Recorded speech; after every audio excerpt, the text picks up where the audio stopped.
తాకట్లో ఉన్న మీ బంగారాన్ని విడిపించి ఆ రోజు ఆన్లైన్ రేటుకి కొంటాం. Sharma gold company. నమస్కారం, వెల్కమ్ టు సుమన్ టీవీ. నేను గీతాంజలి. ప్రస్తుతం మనతో పాటు శ్రీచక్రపీఠం వ్యవస్థాపకులు, ప్రముఖ జ్యోతిష్యులు బ్రహ్మశ్రీ ప్రదీప్ జోషి గురువు గారు ఉన్నారు. వారితో మాట్లాడదాం. గురుగారు నమస్కారం అండి. శ్రీమాత్రే నమః. ఇంట్లో దేవుడి పటాలతో పాటుగా చిన్న చిన్న విగ్రహాలు కూడా ఉంటాయి. వీటన్నిటితో పాటుగా కొందరి ఇళ్లలో శివలింగాలు కూడా పెట్టుకుని ఆరాధన చేయడం చూస్తాం. అసలు ఇంట్లో శివలింగం ఉండొచ్చా? మేము కొత్తగా తీసుకొద్దాం అనుకుంటున్నామండి. ఒకవేళ ఇంట్లో శివలింగం తీసుకోవచ్చు, పూజ చేయొచ్చు అంటే గనక ఎలాంటి శివలింగం తేవాలి? లోహంతో కూడుకున్నదా, వెండిదా, లేకపోతే మేము చిన్నగా బంగారంలో చేయించుకోవచ్చా? ఇలా రకరకాలుగా ప్రశ్నలు అడుగుతుంటారు గురుగారు. వీటి గురించి సందేహం నివృత్తి చేయండి. శ్రీ గురుభ్యో నమః. శ్రీమాత్రే నమః. ఓం నమః శివాయ. శివుడు పంచభూత తత్వము కలిగినటువంటి నామమే ఓం నమః శివాయ. నా అంటే పృథ్వీ తత్వం, బాగా అర్థం చేసుకోవాలి. నా అంటే పృథ్వీ తత్వం, భూమి తత్వం. నా అంటే అర్థం, సంస్కృతంలో నా అంటే అర్థం ఏంటంటే కాదు అని అర్థం. నాది కాదు, ఇది కాదు, ఇది కాదు, నా నా నా అనుకుంటూనే ఉంటేనే నీకు మోక్షం వస్తుంది. నా అంటేనే మోక్షం వస్తుంది, లేకపోతే రాదు. పృథ్వీ తత్వం ఎందుకు చెప్పారు అని అంటే, భూమి మనిషిని కింద పడేస్తుంది, భూమిని మనిషికి ఉద్ధారం చేయకుండా ఆపుతుంది. ఎందుకోసం అంటే ఇది నా భూమి, భూమితోటే కదా గొడవలు వచ్చేది, అన్నదమ్ముల మధ్యన గొడవలు వచ్చేది, అన్ని గొడవలు వచ్చేది భూమితోటే కదా. ఇప్పుడు మహాభారత యుద్ధం దేనికి వచ్చింది? భూమి కోసమే కదా వచ్చింది. నా అదే నా అని అనుకుంటే ఏ గొడవలు లేవు, ఏమీ లేవు, ప్రశాంతంగా ఉండొచ్చు. నా కాకపోతే అది ఎప్పుడు అనుకోవాలనేది అప్పుడు అనుకోవాలి. ఉన్నా కానీ ఇది నాది కాదు, ఇది అశాశ్వతం అన్న భావన ఉండాలి. భూమి కొనద్దని కాదు, భూమి తీసుకోవాలి, కానీ ఇది అశాశ్వతం, ఈ శరీరం అశాశ్వతం అన్న వైరాగ్య చింతనతో ఉండాలి. ఫస్ట్ వైరాగ్యం ఉంటేనే శివుడు దొరుకుతాడు, వైరాగ్యం లేకపోతే శివుడు దొరకడు. అందుకే నమశివాయలో నా ఉంటుంది. తర్వాత మా అంటే ఏంటంటే, మా అనే దానికి అర్థం ఏంటి అని అంటే జలశక్తి. మా దానికి జలతత్వం అంటారు. ఇప్పుడు మీరు రెండు పెదవులు కలిపితేనే మా అనే అక్షరం వస్తుంది. అట్లాగే దివి భూవి కలుస్తేనే జలం. దివి భూవి కలవలేదు అనుకోండి, జలం లేదు అక్కడ. ఎందుకోసమంటే సూర్యుడి యొక్క వెలుతు ద్వారా నీరు పైకెళ్ళి దివిగా మారితేనే భూమి బాగుంటుంది. సో దివి భూవులు కలిపేది జలం. సో మకారం అనే ఆప్యాయత శక్తి నీకు ఉంటేనే, అందరికి నమః అని అంటేనే నువ్వు జీవితంలో హ్యాపీగా ఉండగలుగుతావు.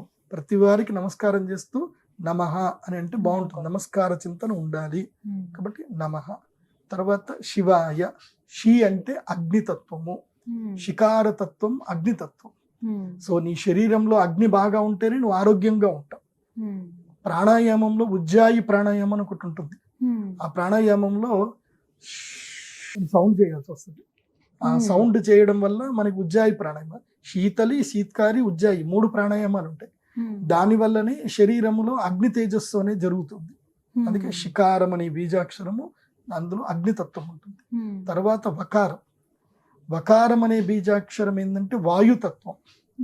వాయుతత్వం లేకపోతే ఇంకా మనం బతికే ఉంటాం. కాబట్టి వకారతత్వం కూడా ఉంటుంది. దానికి వకారము వాయుతత్వం, యకారము ఆకాశతత్వం. ఇలా ఈ 5 కలిస్తేనే నమశివాయ. అయితే నమశివాయకి ప్రాణం ఏంది అని అంటే, ఒక శబ్దం అందులో ప్రాణశక్తి ఉంటుంది. నమశివాయకున్న ప్రాణశబ్దం ఏంటంటే మకారం. మకారం గనక నమశివాయలో లేకపోతే నా శివాయ, శివుడు లేడు అని అర్థం. మకారం ఉంటేనే నమశివాయ. అదే మకారం లేదనుకోండి, ఆ నమశివాయ అనే శబ్దంకి ప్రాణం అదే. అట్లాగే మన యొక్క, అందుకే శివుడికి మనం పూజ చేయాలి అని అంటే జలముతోటే పూజ చేయాలి. మకారము ఏ తత్వం? జలతత్వం. బట్ శివుడికి జలముతో పూజ చేయాలి అని చెప్తారు. అదే నమో నారాయణాయ అని అంటాం. ఓం నమో నారాయణాయ అని అష్టాక్షర శబ్దం చెప్తాం. నారాయణాయలో దేంట్లో ప్రాణం ఉంది అని అంటే, ఏది పోతే నారాయణ శబ్దానికి అర్థం ఉండదు అని అంటే, రకారము పోతే నారాయణ శబ్దానికి అర్థం లేదు. నారాయణలో రాబోయింది అనుకోండి, నాయనాయ, నా అయ్యనాయ అంటే దేనికి సంబంధం లేదు అని అర్థం. రాకి అక్కడ ప్రాణశక్తి ఉంటుంది. కాబట్టి విష్ణువుని ఎప్పుడు పూజ చేసినా యజ్ఞము, హవిస్సు మూలకంగా విష్ణువుని పూజ చేయాలని చెప్తారు. ఇప్పుడు ఈ రెండిట్లోనే అక్షరాలు తీసుకొచ్చి పక్కన పెట్టండి. ఈ రెండిట్లోనూ ప్రాణశక్తి ఉన్న అక్షరాలు ఏంటి? మా, రా. మళ్ళొకసారి చెప్పండి, మా రా, ఫాస్ట్ గా చెప్పండి. మా రా, మా రా, మా ఇటు రా, ఇటు మా చేసి రా. చెప్పండి. రామ. ఆ, రామ. ఆ. రామ శబ్దం చాలా గొప్ప శబ్దం. ఉమ్. ఇది ఎవరు చెప్పారో తెలుసా ఈ విషయం? ఇది నేను కనుగొన్నది కాదు. ఆ. ఇది పూజ్య శ్రీ సత్యసాయి బాబా గారు తన ప్రవచనంలో చెప్పారు. ఆయన ఓ. రామ శబ్దం ఎంత గొప్పది అని చెప్పి ఆయన రామనవమి రోజు చెప్పింది. నేను మొన్న ఆయన ప్రవచనం విన్నప్పుడు ఉమ్. ఆయన చాలా గొప్ప భూలోక దైవమైన, నడిచి వచ్చిన దైవమైన, ఉమ్. ఎంతో మందికి మంచినీళ్ళు ఇచ్చారు ఆయన. నిజం. కాబట్టి రామ శబ్దం చాలా గొప్పది, ఇది బాగా గుర్తుపెట్టుకోవాలి మనం. ఉమ్. అందుకే మన జీవితంలో దైవారాధన చేసేటప్పుడు ఉమ్. నీకు ఏ మంత్రం రాకున్నా పర్వాలేదు, ఉమ్. రామ శబ్దం ఒక్కటి చెప్పు. ఇటు శివుడు ఇటు విష్ణు ఇద్దరు నీ- ఇష్టపడతారు. అందుకే జై శ్రీరామ్ ఇది ఒకటి బాగా పెట్టుకోండి. ఉమ్. దేనికైనా జై శ్రీరామ్ అనాల్సిందే. ఉమ్. ఫోన్ ఎత్తుగానే జై శ్రీరామ్ అనండి. ఈ మధ్య ఇది అవునండి. బాగా పెట్టుకోండి. జై శ్రీరామ్ అనాలి. హలో బిలో కాదు, ఇక జై శ్రీరామ్ అనాలి.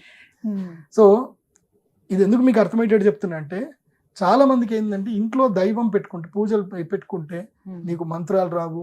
కొంతమంది అవునండి. అంటే నేను కూడా నాకు జ్ఞానము లేనప్పుడు, అవగాహన లేనప్పుడు నేను ఎవరైనా ఇంట్లోకి వెళ్తే ఇదే విషయం చెప్పాను. ఉమ్. మీ ఇంట్లో దేవుణ్ణి పెట్టుకోవద్దు, పూజలు రావు, మీకు మంత్రాలు రావు, మీరు ఎందుకు పెట్టుకుంటారు అని నేను కూడా చెప్పాను. ఆ. కాకపోతే నన్ను దేవుడు ఈ స్థాయికి తీసుకొచ్చాడు అంటే నాకు నెగిటివ్ చూపించాడు, తర్వాత పాజిటివ్ చూపించాడు, కాబట్టి ఈ స్థాయికి తీసుకొచ్చాడు. నాకు సమాధానం వచ్చింది. మీ ద్వారా. హిమాలయ యోగులు మహావతార్ బాబాజీ గారి దగ్గర నుంచి సమాధానం వచ్చింది నాకు. ఉమ్. ప్రతి ఒక్కరు కూడా భగవంతుని యొక్క ఆరాధనకు అర్హులే. ఉమ్. అందుకే లలితా సహస్రం చెప్తారు, నామపారాయణ ప్రీత నంది విద్య నటేశ్వరి. ఉమ్. అమ్మవారు దేనికి ప్రీతి చెందుతారు అంటే నామపారాయణ ప్రీత. ఉమ్. ఇంకేముంది, భక్తి ప్రియ భక్తి గమ్య. ఉమ్. నువ్వు భక్తి ఉంటే చాలు, నీకు మంత్రాలు అవసరం లేదు. ఉమ్. ఉం? నీకు మంత్రం ఎందుకయ్యా, నీకు అవసరం లేదు, నామం ఉచ్చారణ చెయ్యు. అమ్మవారు చెప్పింది. ఇంకేముంది, రహస్యానాం రహస్యం చ లలితా ప్రీతిదాయకం అనేన సదృశం స్తోత్రం నభూతం న భవిష్యతి. ఉమ్. అలాంటి మహోత్కృష్టమైన లలితా సహస్ర స్తోత్రములో సాక్షాత్తు హయగ్రీవుల వారే మనకు చెప్పారు, నామపారాయణ ప్రీత అని చెప్పారు. ఉమ్. కానీ నువ్వేందయ్యా, నువ్వు ఎక్కడి నుంచి వచ్చావయ్యా మంత్రాలు చదువుకోవడానికి? నువ్వు చదివితే మంత్రాలు నేర్చుకో, నీకు రాకపోతే ఒక్క మంత్రం చాలు. అన్ని మంత్రములు ఇందే ఆలకించను, వెన్నతో నాకు కలిగే వెంకటేశు మంత్రము అని చెప్పి అన్నమయ్య చెప్పాడు. ఇంకేముంది చెప్పండి. కాబట్టి నామపారాయణము చేసుకుంటే మంచిది. దాంట్లో శివారాధన చేయడంలో ఒక శక్తి ఉంటుంది. విగ్రహాలలో కూడా కొన్ని కేటగిరీస్డ్ ఉంటాయి. నేను నా రీసెర్చ్ ప్రకారం నేను అంత మొత్తం భారతదేశం అంతా తిరిగాను కాబట్టి నేను అబ్జర్వేషన్ చేసిన దాని ప్రకారము మహోత్కృష్టమైన శక్తి లింగము ఇంట్లో పెట్టుకోదగినది, చల్లనైంది, ఇబ్బంది కలగనించనిది, అమ్మలాగా చూసుకునేది, ఎంతటి దుష్ట శక్తులు వచ్చినా నిన్ను కాపాడగలిగేది, మంచిది ఏది అనంటే స్ఫటికం. శివుణ్ణి పూజ చేయాలంటే స్ఫటిక రూపంలోనే పూజ చేయాలని చెప్పి మనకి రుద్ర సూక్తం కూడా చెప్పింది. రుద్ర సూక్తంలో మొట్టమొదటిగా ధ్యాన శ్లోకంలోనే చెప్తారు, జ్యోతి స్ఫాటిక లింగమౌక్తి విలసన్ పూర్ణేందు వాంతాముఖై అని చెప్పారు. అక్కడ స్ఫాటిక లింగం అనే చెప్పారు తప్ప వేరే లింగం చెప్పాలి అక్కడ. సో శివుణ్ణి పూజ చేయాలంటే స్ఫటిక లింగములోనే పూజ చేయాలి. దీనికి ఎందుకోసం అంటే పూజ చేయాలని ప్రదీప్ జోషి ఏదో చెప్తున్నాడులే, ఆయనకేం తెలుసు అని కాదు. నేను చిదంబరం వెళ్ళాను. చిదంబరములో శివలింగం లేదు అక్కడ. చిత్ అంటే ఆకాశలింగం, అక్కడ ఏం లేదు. మనకేం చూపిస్తారు తెలుసా? చిదంబర రహస్యం అంటే ఏంటి అంటే, అక్కడ అందరు లైన్లో నిల్చుంటారు, కొంచెం నిల్చోగానే ఆ కట్టను ఏదైతే ఉందో తీస్తారు, అందులోపల మొత్తం కూడా బంగారు ఆకులు ఉంటాయి. అవి కదులుతూ ఉంటే చిన్నగా శబ్దం వస్తుంది. ఆ శబ్దం కాన్సన్ట్రేట్ చేస్తే వినిపిస్తుంది, లేకపోతే వినిపించదు. అదే ఆకాశలింగం. అక్కడ ఏం ఉండదు అక్కడ. కానీ అక్కడ నిత్య శివ పూజ జరుగుతుంది. ఎలాంటి శివ పూజ అంటే స్ఫటికలింగ శివ పూజనే జరుగుతుంది అక్కడ. అక్కడ నిత్యము శివునికి పూజ చేసేది స్ఫటికలింగానికి పూజ చేస్తారు, వేరే ఏ లింగానికి పూజ చేయరు. అదే స్ఫటికలింగాన్ని పూజ చేసి దాని ప్రసాదమే అందరికి ఇస్తారు. మీరు ఎవరైనా చిదంబరం పోతే మాత్రం తప్పకుండా ఆ టికెట్ తీసుకోండి, డబ్బులు తీసుకొని కూర్చొని ఆ స్ఫటికలింగ పూజ చూడండి. స్ఫటికలింగ దర్శనం చేసుకుంటే పుణ్యం. ఇంకా అది స్ఫటికలింగం. అదే శివలింగం నా ఇంట్లో ఉంది. అదే శివలింగం సేమ్ అది ఎలా ఉందో అలాంటి శివలింగమే నా ఇంట్లో ఉంది. నేను చాలా మందికి భక్తులకి ఎవరికైనా అడిగితే నేను ఆర్డర్ తీసుకొని రెడీ చేపించి మరి చాలా మంది భక్తులకు ఇస్తాను. ఎంత పరిమాణంలో ఉండాలండి మామూలుగా? మంచిగా ఉంటుంది, బాగుంటుంది, పెద్దగా ఒక 1/2 kg ఉంటుంది, మంచిగా ఉంటుంది. అలా మంచిగా అందంగా కనపడాలి శివుడు, బాగా ఉండాలి. శివుడు అంటే శివుడు అలా ఉండాలన్నమాట. తర్వాత అనిపించింది సరే ఇక్కడ వీళ్ళతో పూజ చేస్తున్నారులే అని చెప్పేసానంటే రామేశ్వరం వెళ్ళా. రామేశ్వరంలో మణి దర్శనం అని తెల్లవారుజామున ఒకటి ఉంటుంది, మీరు కూడా వెళ్ళి ఉంటారు. 5 గంటల నుంచి 6 గంటల వరకు మణి దర్శనం ఉంటుంది. దానికోసం జనాలు కొట్టుకుంటారు. నాకు అర్థం కాలే మొదలు, ఇది ఏంద్రా మణి దర్శనం అంటారు, ఏంది అయ్యో దివ్యమణి ఏదో ఉంటుంది అనుకుంటాను, చూద్దాము మనం కూడా పోదామని చెప్పి నేను కూడా లైన్లో నిల్చున్నా. తీరా 2 గంటల లైన్లో నిల్చున్న తర్వాత పోతే తీరా చూస్తే నేను ఇంట్లో ఏ శివుడికి అయితే పూజ చేస్తానో అదే శివుడు అక్కడ ఉన్నాడు, అదే స్ఫటికలింగం, మణిలింగం, స్ఫటికలింగం. ఓహో సంతోషం, ఇదే మణిలింగ రహస్యం, అయితే నా ఇంట్లో మా శివుడు ఉన్నాడు, నాకేంది హ్యాపీ అని అనుకున్నా. సరే ఇది అయిపోయింది. మా పూజ్య గురువులు కంచి పరమాచార్య దగ్గరికి వెళ్ళా. కంచి పరమాచార్య దగ్గరికి వెళ్ళి అక్కడ శ్రీ విజయేంద్ర సరస్వతి స్వామి వారు నిత్యము పూజ చేసే చంద్రమౌళీశ్వర లింగం ఏదైతే ఉందో అది ఏమిటంటే స్ఫటికలింగం. అక్కడ కూడా స్వామి స్ఫటికలింగం చాలా దివ్యంగా ఉంటుంది. స్వయంగా శివయ్య ఇచ్చినదే కదా, సాక్షాత్తు మహాశివుల వారి కైలాసం నుంచి తెచ్చిన శివలింగాలు కదా. అందుకే 4 శివలింగాలతో 4 పీఠాలలో పెట్టారు. సో ద్వారకా పీఠానికి వెళ్ళినా స్ఫటికలింగమే, శృంగేరి పీఠానికి వెళ్ళినా స్ఫటికలింగమే, పూరి పరమాచార్యుల పీఠంకి వెళ్ళినా స్ఫటికలింగమే. మీరు మహాశక్తి పీఠాలైనటువంటి ఎక్కడికైనా వెళ్ళండి, అక్కడ భగవంతుడికి నిత్యార్చన చేసేది స్ఫటికలింగాలతోటే. అవునండి. మీరు శృంగేరి పీఠానికి సంబంధించిన పూజ, శృంగేరి జగద్గురు శివ పూజ అని చెప్పి మీరు గూగుల్లో సెర్చ్ చేయండి, యూట్యూబ్ లో కొట్టండి, మీకు స్ఫటికలింగమే వస్తుంది. కాబట్టి శివుణ్ణి పూజ చేసే పద్ధతి స్ఫటికలింగంలోనే పూజ చేయాలి. దేవాలయాల్లో ప్రాణ ప్రతిష్టకి అది నిత్యము బాగా ఉండాలి కాబట్టి దేవాలయాల్లో శిలా విగ్రహాలు వస్తాయి, అవి మనం పూజ చేసుకోవచ్చు. కానీ ఇంట్లో పూజ చేసుకోవాలంటే మాత్రం స్ఫటికలింగమే పూజ చేయాలి. ఫస్ట్ ప్రిఫరెన్స్ స్ఫటికలింగమే. అవి చిన్న చిన్న పరిమాణంలోనే పర్వాలేదండి, ఎంతైనా పెట్టుకోండి. అణోరణీయాన్ మహతో మహీయాన్, భగవంతుడిని అణువులో చూసినా ఉంటాడు, మహత్తులో చూసినా ఉంటాడు. ఆయనని మనం కొల్చడానికి మనం ఎవరమండి? చాలా మంది అంటారు ఇంత బొట్టన వేలు అంతే ఉండాలి, ఇంత ఉండాలి, అంత ఉండాలి. ఆయన కొలవడానికి మనం ఎవరమండి? అంటే ఎంత పరిమాణంలో మనం పెడతామో దానికి తగ్గట్టుగా పూజ చేయాలి. నీకు ఎంత ఇష్టం ఉంటే అంత పెట్టుకొని పూజ చేయని చెప్తా. దేవుడికి పరిణామాలు చెప్పడానికి నువ్వెవడివి? దేవుడికి ఇంత పరిమాణం ఉన్నాడని నువ్వెలా డిసైడ్ చేస్తావు? రాంగ్ కదా. దేవుడు చిన్న ఉన్నాడా పెద్దగా ఉన్నాడా మనం ఎట్లా చెప్తాం? మొత్తము శంచమే మయశ్చమే ను కామశ్చమే అని చెప్పి మొత్తం మీ రుద్రమంతా చూడండి. ఆయన ఎక్కడున్నాడు? అశ్వాశ్చమే, అదేమో చెప్తారు సభాభ్యం నమస్సభాయై సభాపతిభ్యశ్చ అండ్ సభాపతికి నమస్తే, అశ్వేభ్యో అశ్వపతిభ్యశ్చభో నమో నమః, విరూపేభ్యో విశ్వరూపేభ్యశ్చభో నమో నమః అని అన్నిటికీ ఆయనకి దండం పెడుతున్నారు. మొత్తము రుద్రం నమ్మకం అంటే నమః నమః. ఎక్కడున్నారండి? ఎక్కడ లేడు చెప్పండి. శివుడు ఎక్కడ లేడు చెప్పండి? ఏ అణువులో లేడు, ఎక్కడ లేడు. శివుడికి కొలత నిర్ణయించడానికి నీవెవడివి? నీకు అధికారం ఎక్కడుంది? శివుడిని నువ్వు ఎలాగైనా కొలువు, శివయ్యనే. కాకపోతే శాస్త్రాన్ని ఏం చెప్తారంటే స్ఫటిక రూపంలో కొలిస్తే స్ఫటికానికి ఒక శక్తి ఉంటుంది. అంటే మనం ఫిజిక్స్ ప్రకారంగా పోయిన అటామిక్ స్ట్రక్చర్ ప్రకారమైన మనకి ఏంటంటే ప్రపంచంలో శక్తులు 4 శక్తులే నడుస్తాయి, 4 వల్ల నడుస్తుంది. నేను ఈ మధ్య నాకు కూడా తెలియదు, ఆ తెలుగుబడి ఛానల్ చూసినప్పుడు నాకున్న సంస్కృత జ్ఞానానికి తెలుగుబడి ఛానల్లో చెప్పినప్పుడు మేము చదివింది అదే, కాకపోతే మాకు ఈ మోడర్న్ వేలో చెప్పడం రాదు. అని ఏమంటాడు అంటే న్యూట్రాన్స్, ప్రోటాన్స్, ఎలక్ట్రాన్స్, తర్వాత నెగిటివ్ ఇది న్యూక్లియర్ పవర్ ఏదో అంటాడు. సో ఈ 4 ప్రపంచం నడుస్తుందని చెప్పాడు. తీరా చూస్తే అదే కదా శక్తి తత్వం. అమ్మవారు మహాశక్తి, శివుడు మహాశక్తి. శివుడిని కంట్రోల్ చేయాలంటే అమ్మవారు రావాలి. ఇప్పుడు న్యూక్లియర్ ఎనర్జీ ఉంటుంది, బ్యాక్ న్యూక్లియర్ ఎనర్జీ కూడా ఉంటుంది. 2 ఎనర్జీస్ ఉంటాయి. న్యూక్లియర్ ఎనర్జీ అంటే శివుడు, బ్యాక్ న్యూక్లియర్ ఎనర్జీ అంటే అమ్మవారు. ఆయన కంట్రోల్ చేయాలంటే అమ్మవారు ఉండాలి కదా. సో మళ్ళీ గ్రావిటేషనల్ అదేదో ఉంటుంది కదా, ఎలక్ట్రానిక్స్, ప్రోటాన్స్ అని, అది కూడా విష్ణుతత్వమే, ఇంకేం లేదు అది. సో దీన్ని అబ్జర్వేషన్ చేసిన ప్రకారం చూస్తే స్ఫటికంలో ఒక శక్తి ఉంటుంది. మీరు ఆరా చెక్ చేసుకోండి. స్ఫటికం దగ్గర అభిషేకము చేసి నీళ్లలో పెట్టండి, నీళ్ళకి ఆరా చెక్ చేసుకోండి. ఆ నీళ్ళకి మీరు ఫస్ట్ నార్మల్ వాటర్ మీరు ల్యాబ్లో టెస్ట్ చేయించండి, స్ఫటికలింగాన్ని ఒక 24 అవర్స్ ఎండలో పెట్టి తీసినటువంటి నీటిని ఆరోలో టెస్ట్ చేయండి, డిఫరెన్సియేషన్ కలుస్తుంది. ఎనర్జీస్ చాలా ఎక్కువగా ఫ్లో అవుతాయి. సో ఆ మహాశక్తియే స్ఫటికం. కాబట్టి ప్రతి ఇంట్లో స్ఫటికలింగం ఉండాలి.